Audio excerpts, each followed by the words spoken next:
Did you know that one mistake could cost millions of lives? In this story, the USA decided the fate of the war in just a few days.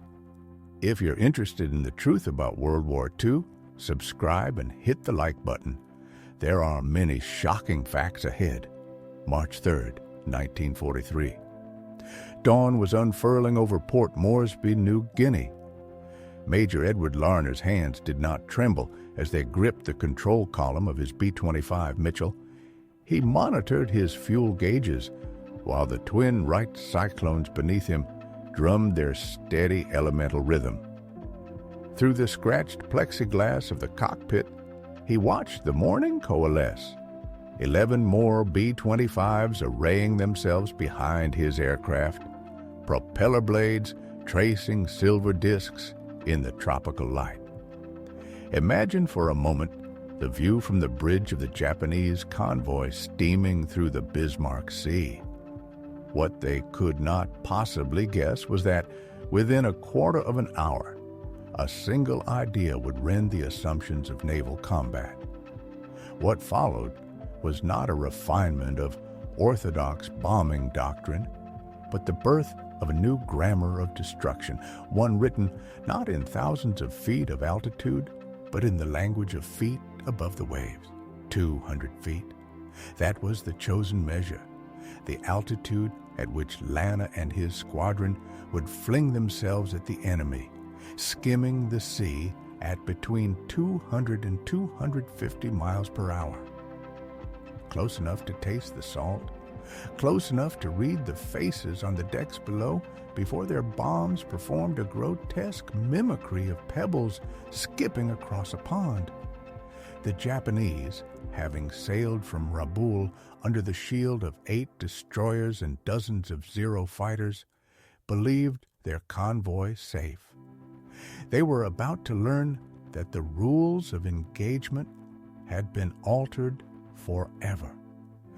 The root of that transformation lay 2 months earlier under the roof of Lieutenant General George Kenney's headquarters, where the commander of the 5th Air Force wrestled with an ugly truth. Throughout 1942, American bombers had scored scant success against Japanese shipping. From altitudes of 5,000 to 10,000 feet, bombardiers waited in vain as their ordnance plunged and missed, producing dramatic geysers of water, but scarcely any ship-striking results. The arithmetic was unforgiving. In a January 1943 convoy interdiction effort, American air crews flew 416 sorties and sank only 2 ships while damaging 3 more. The Japanese continued to replenish their New Guinea garrisons with near impunity, and the strategic balance in the Pacific trembled on that razor.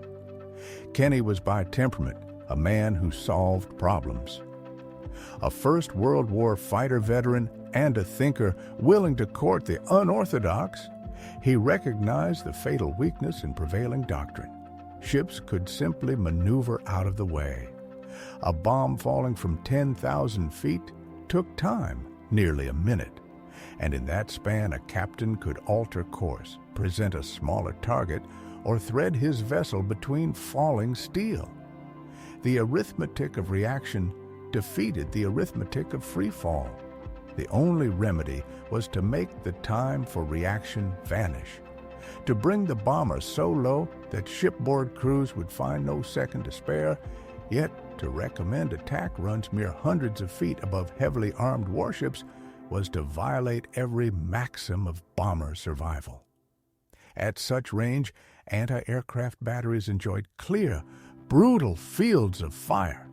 A single burst could unmake an aircraft instantaneously. The peril was enormous, almost suicidal by conventional reckoning. Still, a rumor of an alternative method had reached Kenney's ears.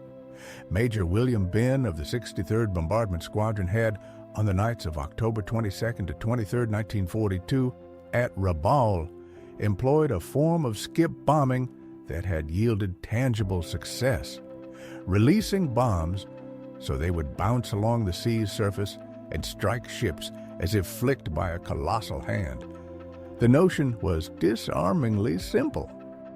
What followed would be equal parts courage and calculation, a daring bet that the physics of a skipping bomb and the discipline of low-level formation flying could outweigh the concentrated danger of flying within reach of a destroyer's guns. Imagine a medium bomber hurtling toward a ship so low that the spray from the sea could wet its undercarriage. What would happen if, at that razor edge of altitude and speed, the crew let go of their bombs with delayed fuses? The result was as terrifying as it was ingenious. The ordnance would strike the water, skip like cursed pebbles, slam into a hull or slip beneath it, and then explode. Ben had already shown that the method could work in battle, yet fate intervened before he could make it a perfected daylight weapon. On January 18, 1943, his B-17 vanished over New Guinea, and with him went the opportunity to refine skip bombing for mass daylight operations. Until that point, no entire squadron had tried synchronized low-level strikes. No one had completed the structural and armament modifications necessary to make medium bombers survivable at masthead height. No unit had been drilled in the razor-precise timing that skip bombing demanded while under the withering glare of enemy fire. That was the hard truth. Enter Major Paul Gunn, the craftsman and the avenger, a former naval aviator whose wife and children were trapped under the Japanese occupation in the Philippines. Gunn translated personal fury into mechanical invention. Working in rough, improvised workshops around Port Moresby, he reshaped the B-25 into what crews would come to call the Commerce Destroyer. He removed the traditional bombardier's nose and installed 4 forward-firing .50 caliber machine guns. He continued to armor and arm the fuselage until 8 to 12 heavy machine guns pointed forward from the aircraft's body, transforming a medium bomber into a kind of flying battleship capable of disgorging a storm of lead while closing on a target. Those guns did more than inflict casualties. First, they suppressed shipboard anti-aircraft crews, sweeping enemy decks clear and silencing gun positions with heavy slugs that could punch through destroyer plating. Second, the nose armament turned the whole airplane into a single, pilot-aimed weapon. The low-altitude method dispensed with complicated bombardier tables. The pilot aimed the aircraft as if it were a great gun, using a simple reference mark on the windscreen as his sight. When that mark converged with the target, the co-pilot or the remaining bombardier released the bombs. The tactic was nakedly direct and demanded nerves with the steel of a ship's hull. Yet modifications to airframes were only half the battle. The other half was teaching men to fly these altered B-25s at what most would call suicidal heights. With the timing of master chess players, that instructor's mantle fell to Edward Larner, who assumed command of the 90th Bombardment Squadron in late December 1942. Larner was broad-chested, blunt, and famous for flying with audacity bordering on temerity. He wore a battered service cap cocked back and was known to lead from the front whenever he ordered a sortie. When Kenny laid out the scheme and showed him the modified B-25s, Larner answered in the manner his pilots expected. He would train them, and they would not miss.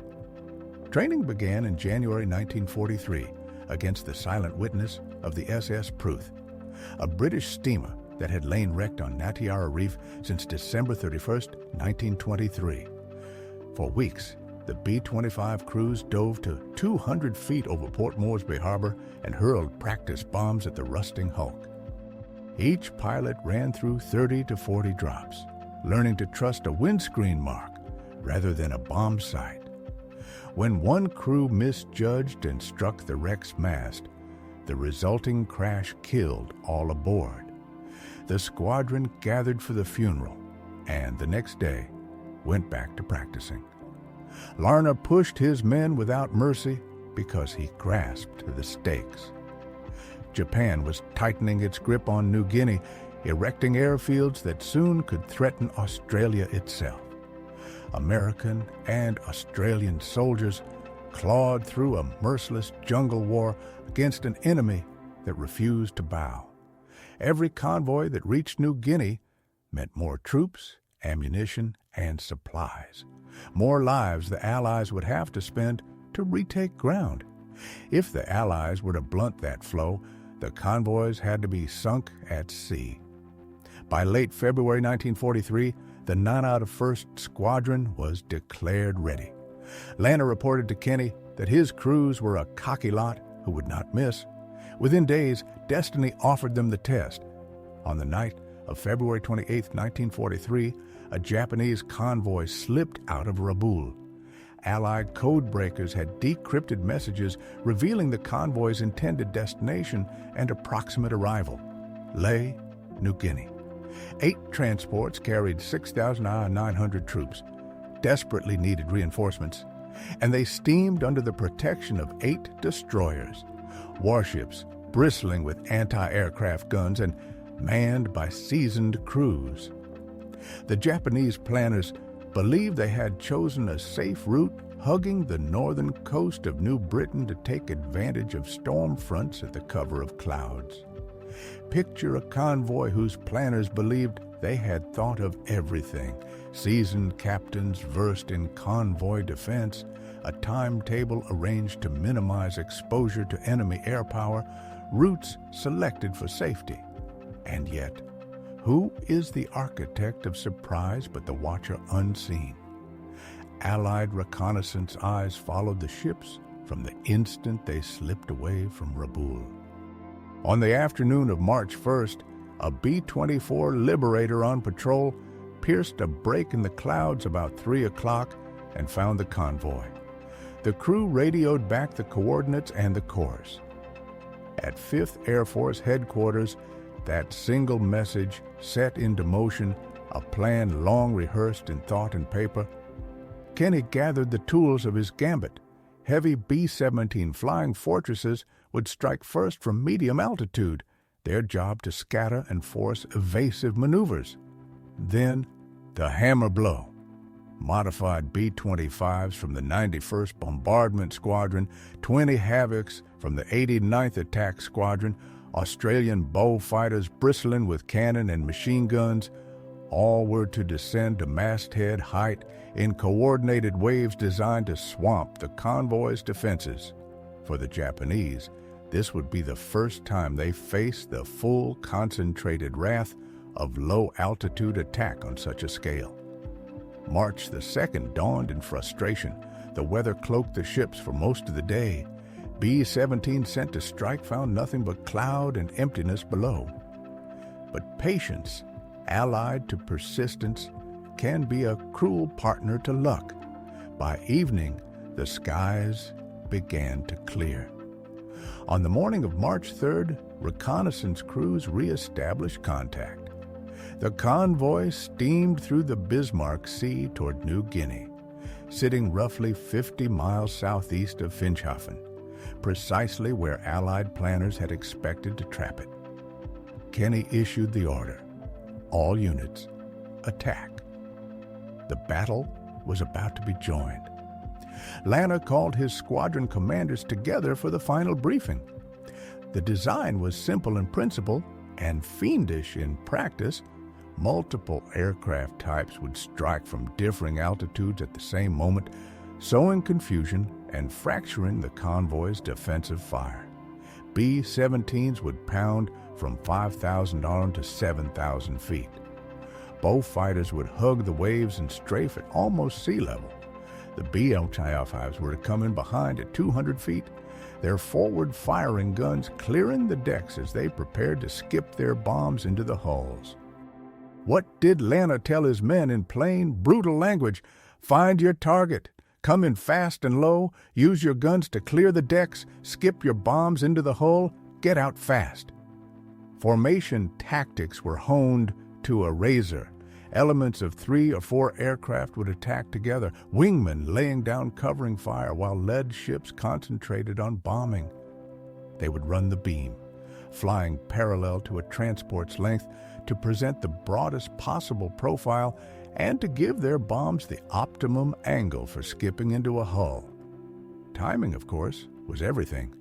Release a bomb a fraction of a second too early, and it would hop harmlessly clear. Too late, and the delayed fuse could explode with the bomber directly overhead, annihilating both plane and crew. The margin for error was counted in fractions of a second. At 8:55 a.m., the confirmation arrived. Positive identification, convoy within striking distance. Larner's voice cut through the readiness. Cape Ward Hunt, 0930, let's go! Engines answered with a roar as the modified B-25s taxied toward Port Moresby's runway. Behind them, the 20 crews of the 89th prepared to follow. The plan called for rendezvous at Cape Ward Hunt at 9:30 and the strike at 10. As Larner's plane lifted, the jagged New Guinea coastline fell away beneath them. Ahead lay nothing but open ocean and a Japanese convoy unaware of the storm they were sailing into. The flight was short, less than an hour. At 10,000 feet, the formation stitched together smoothly, and the day's visibility was flawless. Lana could make out the other elements assembling, B-17s of the 43rd Bombardment Group climbing to their bombing altitudes, P-38 Lightning fighters taking up top cover to guard against enemy interceptors, Australian bow fighters descending to wave-top level. Everything slotted into place like a carefully set trap. Then, at 9:55, the lead B-17 saw them, 16 Japanese ships fanning across the blue below, wakes lacing the ocean with white. 8 transports steamed in formation, and 8 destroyers circled them, maneuvering to lay down protective anti-aircraft fire. The moment of reckoning had arrived. What would these men do when the order fell, when the sea itself became the stage for a new and terrible experiment in aerial violence? Imagine standing on the deck of one of those transports, sea spray in your face, thinking you have calculated every danger. What would you do when the sky itself turns into a new kind of threat? At precisely 10:00 a.m., the contest began in the oldest language of war, weight and time. From 7,000 feet, the first B-17s eased into their runs, letting 1,000-pound bombs arc down toward the convoy in slow, terrible curves. The Japanese reaction was instant and fierce. Every anti-aircraft battery aboard destroyers and transports opened up. The sky filled with black bouquets of bursting shells and tracer threads that stitched the blue with lines of fire. One transport took a direct blow and began to heal. Another ignited, flames licking its superstructure. Yet most of the high-altitude ordnance missed solid steel, instead making showy, useless columns of water that drenched decks but left hulls intact. For a breath, the Japanese captains exhaled. This was conventional bombing, and they believed they could handle it.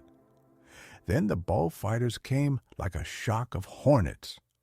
13 Royal Australian Air Force bow fighters dropped to masthead height and screamed over the waves at better than 300 miles per hour. Imagine anti-aircraft crews trained to look skyward now, forced to track targets that moved horizontally and at blistering speed.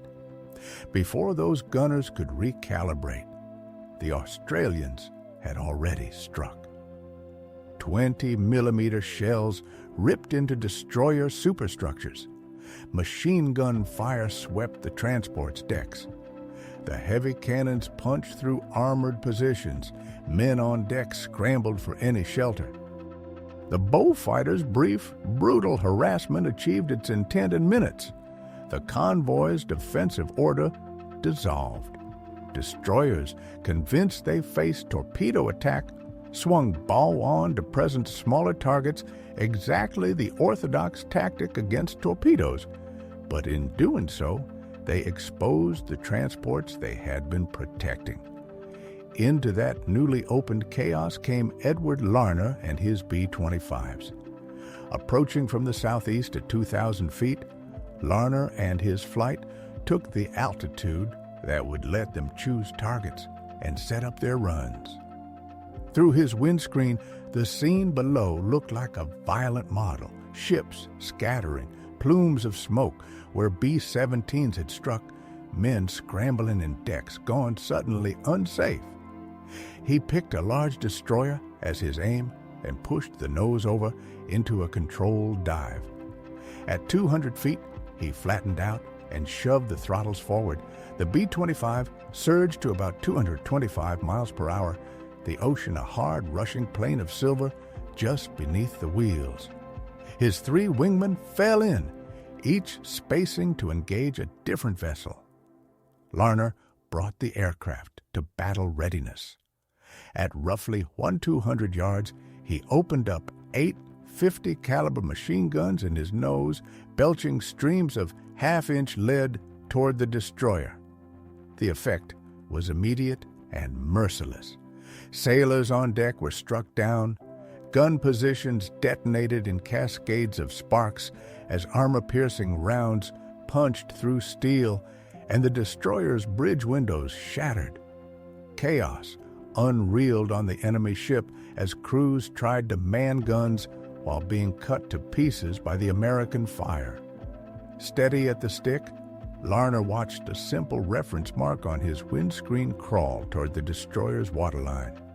His co-pilot called the ranges 1-200, 200, 100, and at the precise instant, the bombardier let go 2 500-pound bombs fitted with 5-second delay fuses.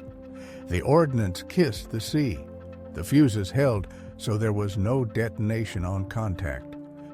Instead, the bombs behaved like monstrous skipping stones. The first bounded once and slammed into the destroyer's hull at the waterline. The second hit and skipped under the vessel.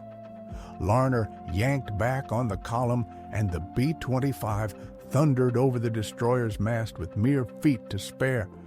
Waist gunners kept up a continuous raking as they passed, tearing the deck to pieces. 5 seconds after the bomb struck. By then, Larner's bomber was a quarter-mile downrange. The delays finished their work. Twin explosions detonated in succession. The first blast tore a huge gash through the hull at the waterline. The second erupted beneath the keel and, with a terrible finality, broke the destroyer's back. Imagine standing on the deck as that steel leviathan shudders under impact. What would you do when the sea itself becomes the instrument of your undoing? The destroyer began to settle at once, its watertight compartments filling faster than damage control parties could patch breaches and wrestle back the sea. Behind Lana, his wingmen were already executing their own merciless scripts. Lieutenant Charles Howe dove on a transport, his nose gun sweeping the decks clear of men before his bombs hopped into the ship's side. Captain John Henneberry, leading the second element, laid down continuous fire as he came in, tracers stitching the superstructure. One of Henneberry's bombs struck square amidships, and the transport convulsed as flames burst from its cargo holds. Lieutenant John Smallwood hammered another transport 2 bombs into one hull, and 2 more lofted onto the bow of a neighbor. And all around, the convoy B-25s were delivering near-perfect attacks. What had once been an experimental trick, tested in moonlit raids at Rabaul, now unfolded in daylight across a grand scale with devastating precision. Why did the Japanese defenses unravel so quickly? Because the assault arrived with a speed and coordination that turned reaction into a bad joke. Anti-aircraft gunners found themselves confronting aircraft on top of them before they could settle a sight. The 50 caliber suppressing fire of the B-25s made exposed gun crew members almost certain deaths. Sailors who tried to stand and fight were cut down by columns of lead, and the skipping bombs, unlike high-altitude ordnance that could be dodged by maneuver, came in so low and so swiftly that by the time a lookout raised the alarm, the bomber had already loosed its deadly stones. Captains looked on, impotent, as bombs bounded across the water and slammed into hulls with crushing force, then detonated through delayed fuses and tore open vital compartments. Into that maelstrom, the A-20 Havocs of the 89th Attack Squadron followed. 12 light bombers came in at masthead height. Major Glenn Clark led the first wave of 6. As they bore down, Clark could see the wreckage and fire that the B-25s had already made. He singled out a large freighter and ran in. At 200 feet and around 240 miles per hour, he fired his forward guns and released 2 bombs that skipped exactly as trains striking the transport and setting it alight. His wing clipped the ship's radio mast as he pulled up, a hair-breadth brush that left his A-20 flyable. From his vantage in the turn, he watched his target, later identified as Taime Maru, burning fiercely from multiple hits. Other A-20 pilots matched his success. Captain Ed Chudoba finished the freighter Clark had set ablaze, ensuring its destruction. Captain Dixie Dunbar and Lieutenant Jack Taylor concentrated on Kembu Maru, the convoy's smallest ship. Their bombs found their marks, and the vessel began to founder at once. Above this low-level slaughter, P-38 Lightning fighters tangled with Japanese Zeros scrambled to protect the convoy. The dogfight was brutal but brief. American pilots flying machines that outpaced and outgunned their opponents shot down enemy fighters with grim efficiency. 3 P-38s were lost in the engagement, sacrifices that bought the bombers the precious minutes they needed to finish their work. Japanese fighters that did reach the low-flying B-25s and A-20s met a ferocity they had not expected. Waist and tail gunners on the bombers returned fire with deadly effect, and several attackers fell to defensive barrages. By 10:15 a.m., barely 15 minutes after the first strikes, the tally was stark. All 8 transports had been hit, and most were either burning or already settling beneath the waves. 3 of the 8 destroyers had sustained crippling damage or were going down. The surface of the Bismarck Sea became a macabre mosaic of wreckage wood and metal, floating cargo, and black slicks of oil and sailors' abandoned ship into the water. From the cockpits and gunnery stations above, American and Australian airmen could scarcely believe the scene. The method they had hammered into muscle and memory had outperformed every cautious expectation. These low-level assaults were not merely effective, they were cataclysmic. The convoy that had steamed from Rabaul with such confidence was being methodically annihilated. Yet the struggle did not end with the morning's devastation. The Japanese, stubborn as ever, kept fighting. The remaining destroyers continued to throw themselves between attackers and the burning transports.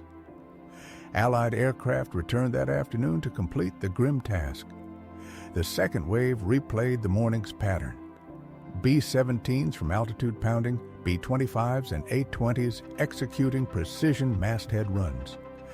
By 3:36 p.m., 8 transport ships and 3 destroyers lay on the bottom of the Bismarck Sea.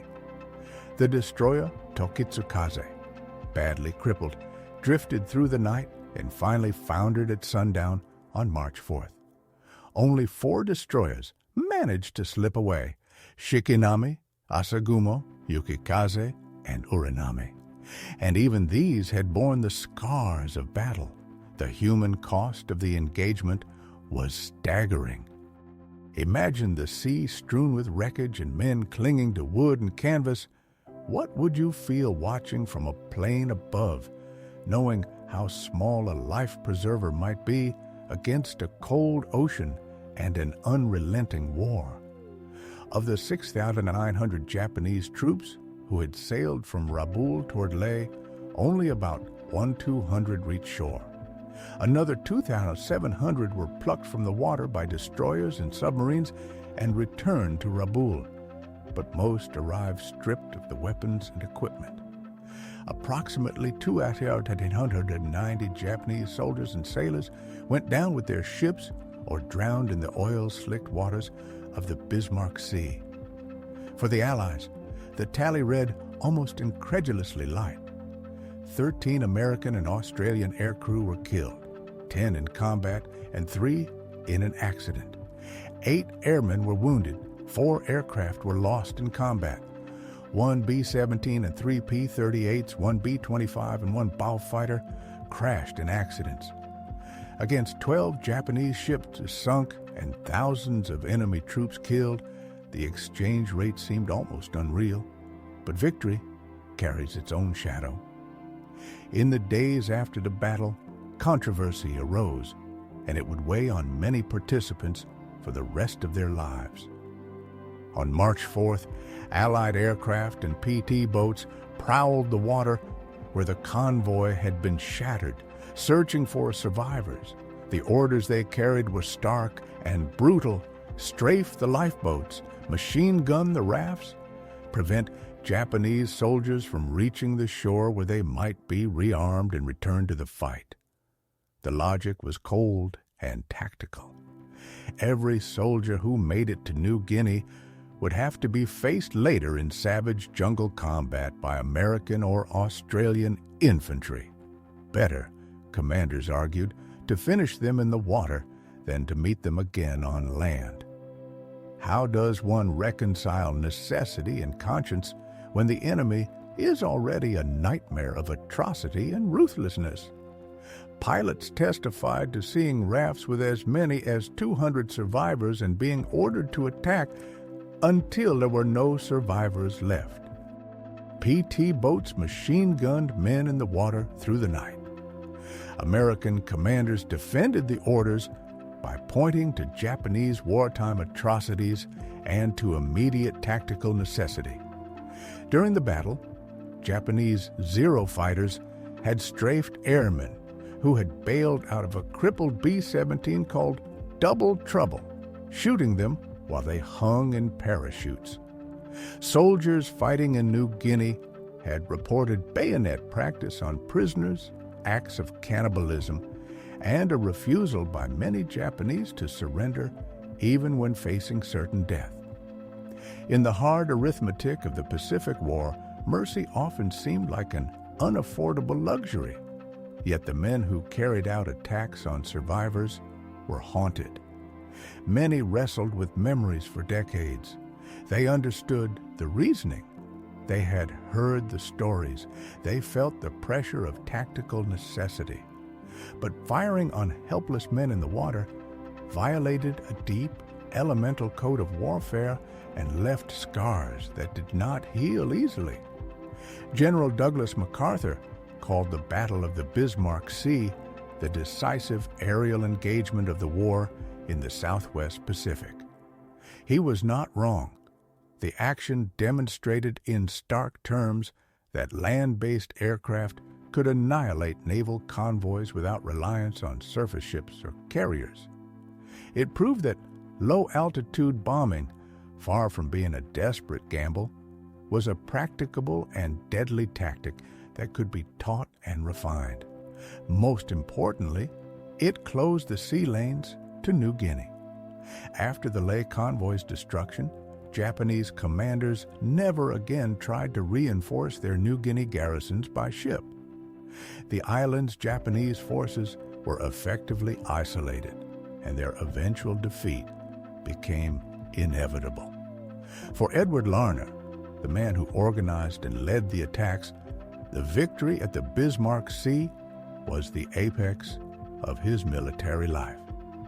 He had taken a method first trialed in isolated night raids, hammered it into a daylight doctrine through relentless training, and then led his men to results that surpassed every expectation. His B-25 crews scored 17 direct hits out of 37 bombs dropped, an accuracy rate that high-altitude bombardment could not approach. Kenny praised Larner and recommended him for promotion and decoration. The 90th Bombardment Squadron acquired a legend throughout the Pacific Theater. Tragically, Larner did not live to see the war's end.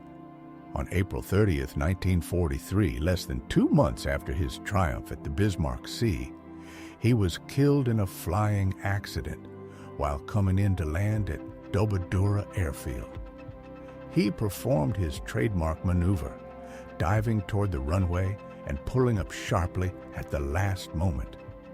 The stunt had always been spectacular and on the edge of danger, and Larner had executed it dozens of times without mishap.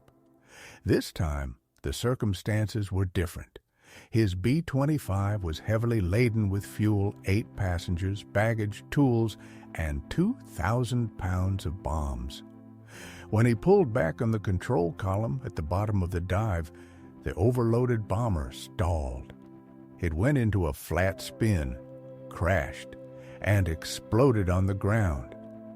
Imagine standing at the edge of a graveyard of wood and metal, watching flares of fire lick at the horizon and asking yourself, when a moment of glory is so brief, how does a life become legend? Edward Larner's story ended with no survivors to tell it for him. He left a wife and 2 daughters. He was laid to rest at Port Moresby with full military honors, his name forever bound to 15 minutes of combat that rewrote the rules of naval warfare. Who took up his standard? Captain John Henneberry, one of Larner's wingmen that day, stepped into command of the 90th Bombardment Squadron and shepherded it through the remainder of the war. The squadron kept to the doctrine Larner had sharpened, and in 1943 and 1944, it sank dozens more Japanese ships. Henneberry himself rose through the ranks to become Major General and later served as President of the Air Force Association, carrying forward the twin legacies of ruthless innovation and bold leadership that Larner had embodied. But the consequences of that single engagement radiated far beyond individuals and units. The tactical innovations birthed at Port Moresby spread like wildfire across the Pacific and beyond. Squadrons everywhere began converting B-25s into gunships, transplanting nose cannons and forward-firing machine guns until a medium bomber looked and fought like a small airborne battleship. A-20 and B-26 units adopted masthead attacks as a standard option for anti-shipping work. The method crossed oceans. Into the Mediterranean theater, American crews used low-level attacks against German and Italian shipping, and the British, who had experimented with comparable methods earlier in the war, refined their own versions after seeing American results. Ask yourself, what does it do to a Navy when captains who once felt secure under the umbrella of destroyer escorts realize that cover is no longer a promise, but a myth? The psychological effect on Japanese naval commanders was profound. Where once destroyers and fighter screens had meant relative safety, captains now learned they could be struck by aircraft that flew beneath their guns, that aimed not with tables and slant ranges, but with a sight painted on a windscreen and a pilot's unblinking nerve. The convoy system that had sustained Japanese garrisons across the Pacific became untenable in regions where Allied land-based air power could operate. Planners were forced to trade capacity for stealth. Submarines and nocturnal high-speed destroyer runs replaced daylight convoys at the cost of much smaller payloads and far greater hazards. The battle validated Lieutenant General George Kenney's gamble. His insistence on modifying conventional bombers for unconventional missions, his tolerance for unorthodox ideas, and his eye for aggressive leaders such as Larner paid dividends. Kenney's methods became a template for air power in the Pacific. Innovation and adaptation could offset numerical and geographic disadvantages. Under his command, the 5th Air Force came to dominate the skies of the Southwest Pacific, furnishing the air superiority that made General MacArthur's island-hopping campaign practicable. What of machines and doctrine? The technical lessons were no less consequential. Aircraft designers and tacticians discovered that medium bombers could be reimagined for roles their original designers had not foreseen. The B-25 Mitchell, conceived as a workaday medium-altitude bomber, evolved into perhaps the most flexible warplane of its class after conversion into a gunship. The concept of heavy forward-firing armament informed post-war attack aircraft design. The idea of pairing suppressive fire with precision weapons delivery hardened into a core principle of close air support doctrine. And the men who flew these missions, how were they changed? The transformation ran deeper than tactics. Pilots and crews who had trained for what many had called a suicidal maneuver learned under Larner's relentless drilling to execute it with machine-like precision.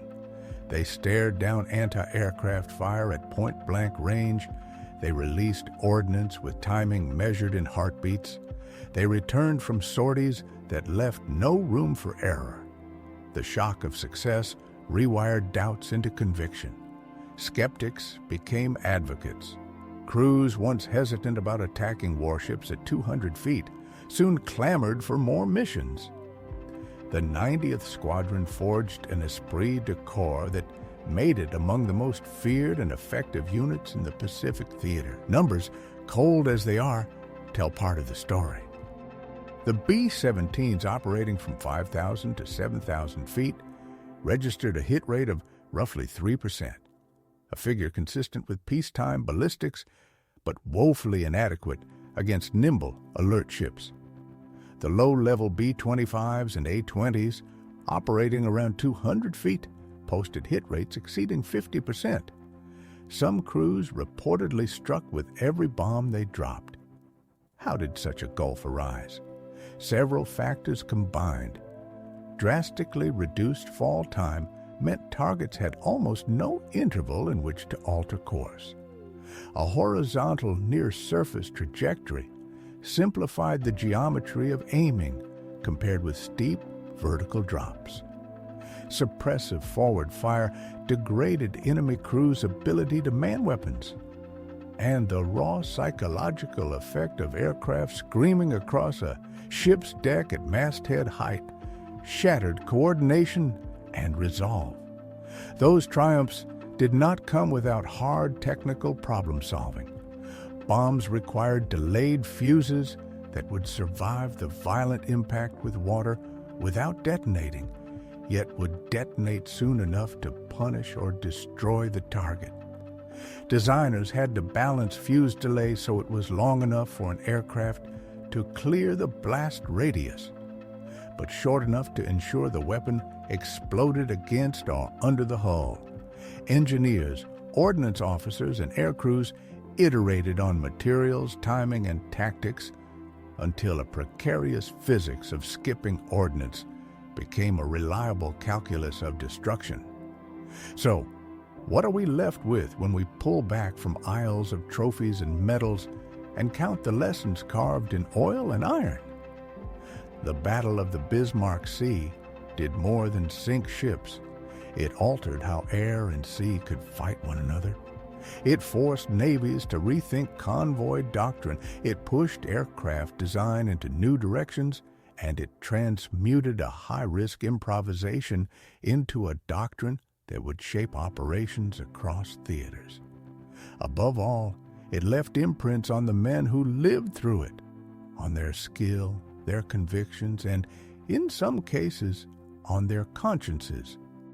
Imagine for a moment that you are sitting in the cockpit, the altimeter needle trembling like a metronome of fate. What would it take to turn a wild gamble into a repeatable rule? Pilots discovered, by long hours and stubborn repetition, that the sweet spot for skip bombing was almost monkish in its rigidity. Release at exactly 200 feet, while closing at between 200 and 250 miles per hour. Stray even 20 feet higher or lower, or misjudge speed by 10 miles per hour, and the seemingly magical arc of a bomb would fail. It would either plunge and sink at once or hop clean over the target like a trick stone. The precision demanded was nothing short of extraordinary. How was such exactness achieved? Not by luck, but by muscle memory, forged in hundreds of live practice runs, and by seasoned pilots who learned to sense altitude and airspeed as if those measurements were second nature. The airplanes themselves were part of the miracle. The modified B-25s were field engineering feats that North American Aviation, the manufacturer, had not foreseen. Major Paul Gunn and his maintenance teams wrought structural alterations to carry heavy forward-firing armament. They reworked electrical systems so multiple machine guns could be fired in unison.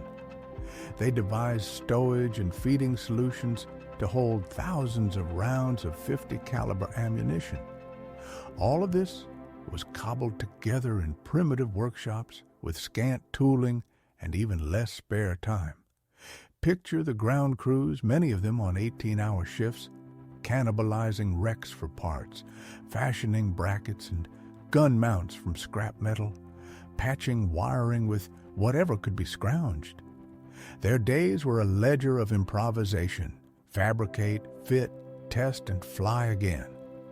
That these jury-rigged conversions stood up repeatedly under the stress of combat speaks to an ingenuity and devotion that often goes unseen in histories of tactics and doctrine. The Battle of the Bismarck Sea also underlined a truth that modern commanders already suspect. Intelligence and reconnaissance are the backbone of any complex strike. The Ley convoy's destruction was not a fluke. It was the product of code breakers who revealed routes and timetables, of reconnaissance aircraft that found and trailed the ships through foul weather, and of communication systems that synchronized multiple squadrons over great distances. The campaign fused information, eyes in the air, and the striking arm into a single, coordinated machine. The convoy failed not from incompetence at sea, but because every node of its mission had been compromised by superior Allied information and exploitation. In the wider sweep of the Pacific struggle, the Bismarck Sea engagement marked an inflection point for New Guinea. Cut off from shipborne reinforcement and resupply, Japanese forces on the island were consigned to attrition. The convoy that had aimed to bolster Ley never achieved its aim. Ley itself fell to Allied forces 6 months later, in September 1943. As island after island succumbed to American amphibious assaults backed by overwhelming air power, the Japanese defensive perimeter contracted inexorably. The air superiority that made those invasions possible rested in part on the lessons learned over the Bismarck Sea. Yet beneath doctrine and hardware lies the human ledger, and it is here that the battle's costs are most intimate. Recall the B-17 crew of Double Trouble, who bailed out only to be strafed by Zeros while helpless in parachutes. Remember P-38 pilots who went down fighting to preserve the bomber's mission. Think of Japanese sailors who, even as steel and flame consumed their ships, remained at their stations and continued to fire. Think, too, of the Allied crews who flew sortie after sortie, knowing that a single miscue at 200 feet would mean instant death. War compels courage from all who touch it, and the Bismarck Sea was a crucible in which extraordinary bravery appeared on both sides. Imagine for a moment that you stand on a windswept bluff and watch the sea slowly give up its dead. What would you feel as ship's timbers bobbed and men clung to overturned rafts beneath a bruised sky? Of the 6,900 Japanese troops who had steamed from Rabaul toward Leh, only about 1,200 reached the shore. Another 2,700 were hauled from the water by destroyers and submarines and sent back to Rabaul, stripped of most of their weapons and kit. Roughly 2,190 Japanese soldiers and sailors never left the Bismarck Sea alive, claimed by exploding steel or by the oily black waters themselves. And the ledger for the Allies? Stark, almost shockingly light by comparison. 13 American and Australian aircrew killed, 10 in combat, 3 in an accident, 8 wounded, 4 aircraft lost in action, accidents costing 1 B-25 and 1 Baufighter, in addition to the combat losses of 1 B-17 and 3 P-38s. Against 12 Japanese ships sunk and thousands of enemy troops destroyed or captured, the exchange rate read like a grim calculus of the new age of air power. But victory carried its own stain. In the days that followed, Allied aircraft and PT boats prowled the water where the convoy had been shattered. Orders were unambiguous and brutal. Strafe lifeboats, machine gun rafts, prevent survivors from reaching shore where they might be rearmed.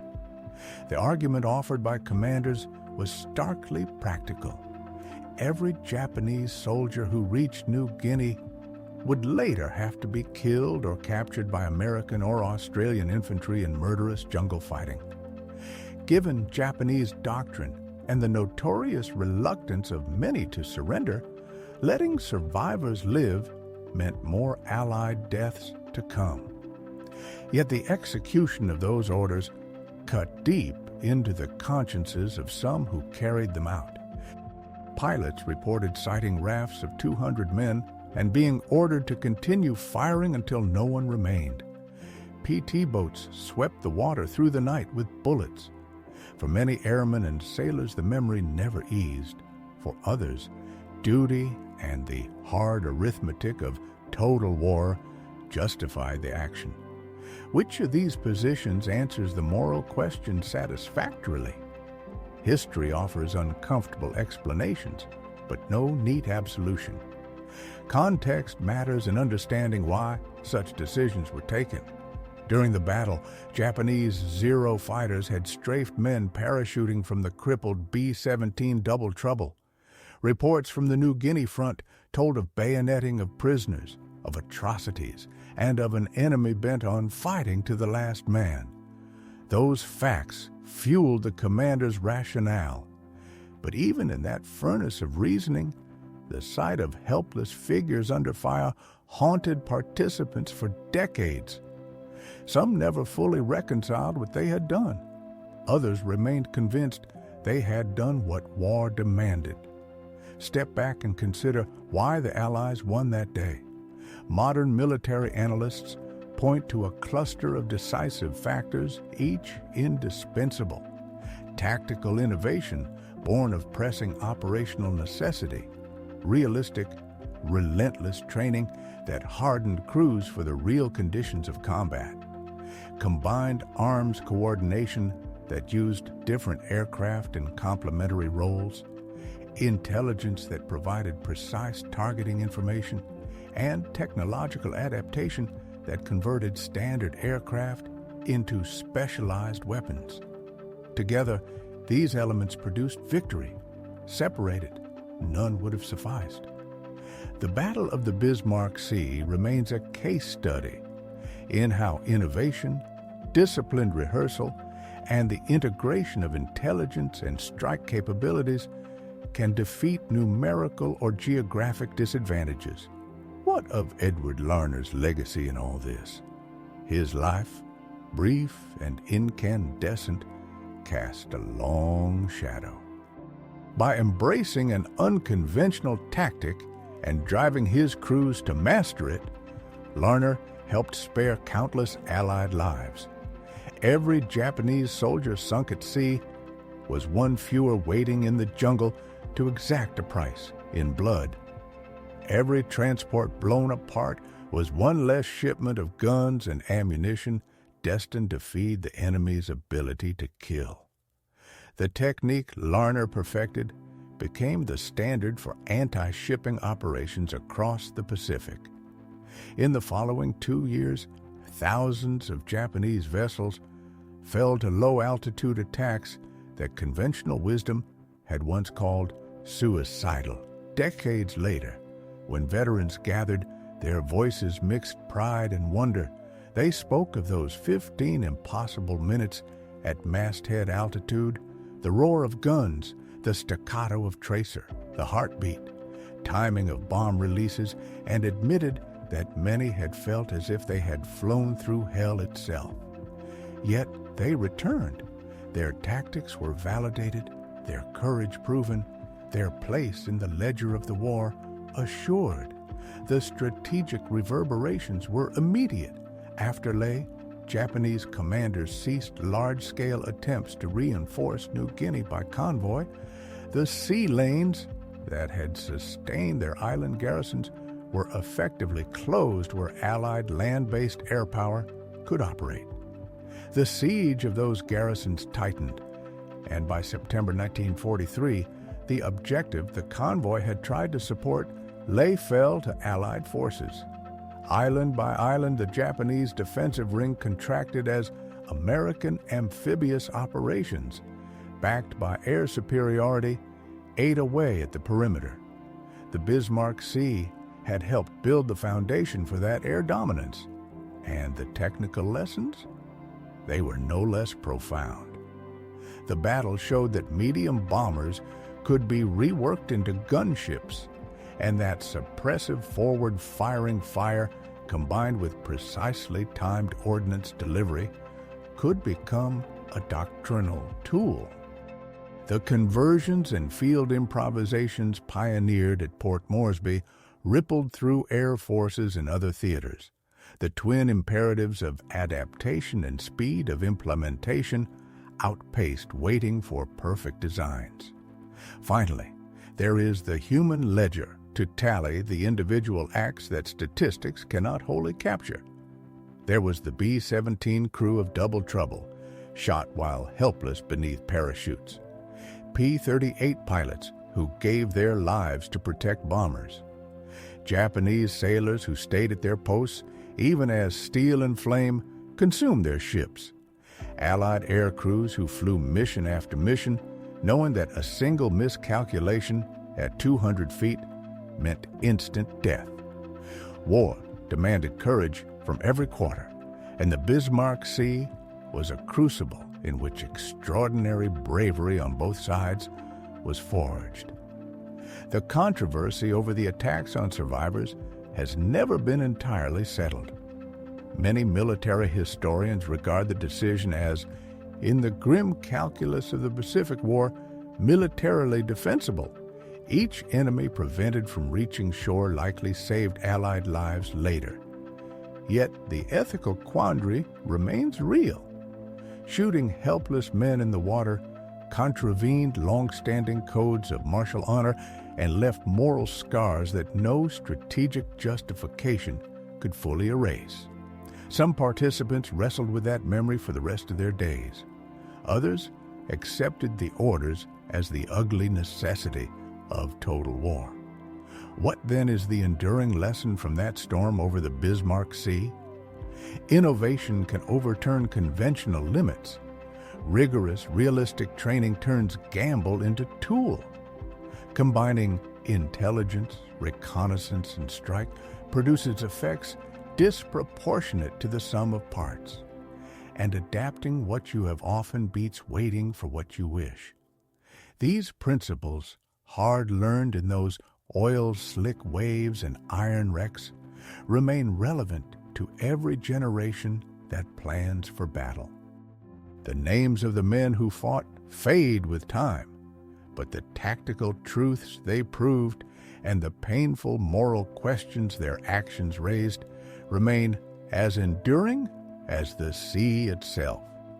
Imagine standing on a cliff above the Pacific and watching a carefully planned convoy expected to arrive unmolested vanish into flame and wreckage within a quarter of an hour.